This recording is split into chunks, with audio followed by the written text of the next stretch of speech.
Not really, because they're going to be like, well, which one do you want? Okay. They're gonna make me do one or the other. So, I mean, the thing is that within about 60 days, we're going to know if the agencies are okay with the big boat option. And after that 60 days, then we're going to be like, okay, do we continue to fight this even though we're not getting any support? Or do we go ahead and switch to a lift? So we can pivot quickly if we're seeing that it's going to be an uphill battle that we're likely not going to win. Okay, so I didn't realize it was only going to take 2-3 months to at least get an answer if it's even going to be dead in the water or not. So you're telling me... Well, yeah, not from the city, but from the environmental agencies, absolutely we will. Okay. Because they're going to come back and be like, hey, we think that's too much dredging. Or, hey, there's too much seagrass here. We're not going to let you dredge. We think that boat is too big for this property. So, those types of comments we're going to get, and then we're going to know, okay, what are we going to do here? Okay.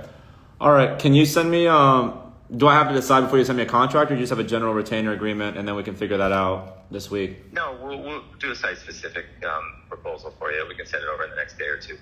All right. If you could send it to me for the site, and then I'll have the full inspection done tomorrow or Wednesday, and then I'll sign that agreement after the initial inspection.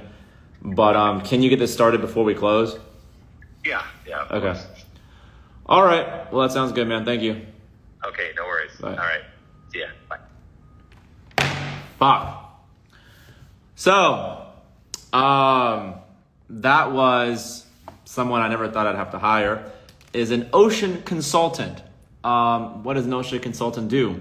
He knows all the codes and does all the permitting for marine construction, and works with the environmental agencies, petitions the cities and city council to get your boat put into a dock of the size that you want. So my options were to get a 50 to 60 foot vessel in my backyard.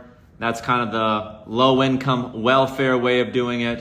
The alternative would be to get the much bigger Cersei. Would be the problem with that is I have to get both my neighbors to approve that. The reason why my neighbors would have to approve it, if you think about it, my house is like right here, and their motherfucking houses are right here, and then my boat cannot be like this to my house because my boat's 100 feet, but I only got 60 feet of frontage because I'm a broke boy. So the boat has to be perpendicular into the channel. So what does that mean? This motherfucker that lives here and this motherfucker that lives here will see my boat protruding goddamn 70 feet into the channel. So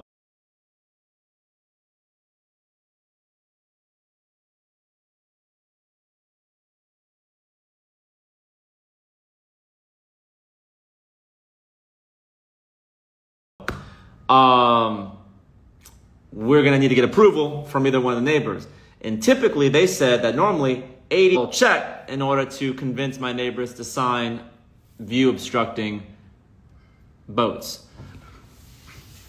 I should start a GoFundMe to buy out my neighbors. That wouldn't be a bad idea. But my neighbor to my lateral's house is 34 million.